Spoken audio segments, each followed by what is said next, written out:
रास्ते में अभी उसने चोरी की आदत थी, चोरी की तरफ कदम नहीं बढ़ाया, लेकिन रास्ते में उसको एक चीज मिलती है।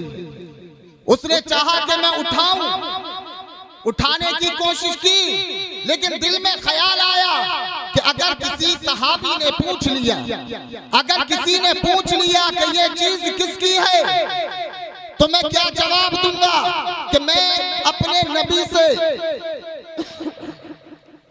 नबी से वादा कर चुका हूं कि मैं आज के बाद झूठ नहीं बोलूंगा। हजरात मोहतरम, वो पहली आदत को छोड़ना पड़ा। दूसरी आदत शराब पीने की।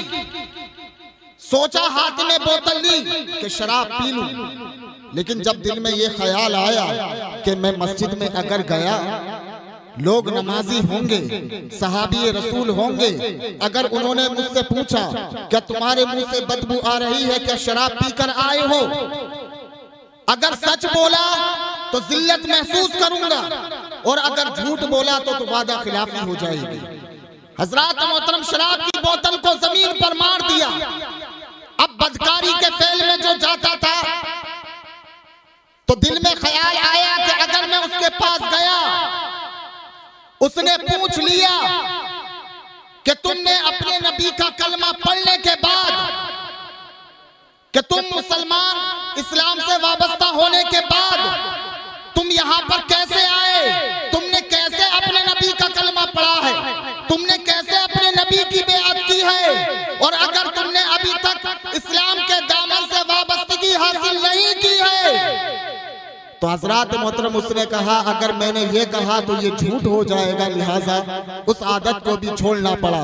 तो बताना मकसद ये है मुसलमानों कि आज की रात कम से कम इतना तो हम करें, इस मुबारक जलसे, मुकद्दस जलसे के अंदर अगर कोई और काम नहीं, लेकिन इंशाअल्लाह मुझे उम्मीद है कि बड़े बड़े उलमा को सुनने के बाद, बड़े बड़े लोगों उलमाए अहले सुन्नत को सुनने के बाद मुझे उम्मीद है कि आप एक काम नहीं बल्कि इससे ज्यादा करने की कोशिश करेंगे।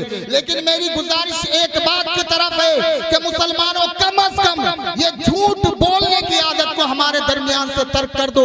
इंशाअल्लाह इससे बड़े अच्छे नतीजे हमारे सामने हमें जरूर नजर आएंगे।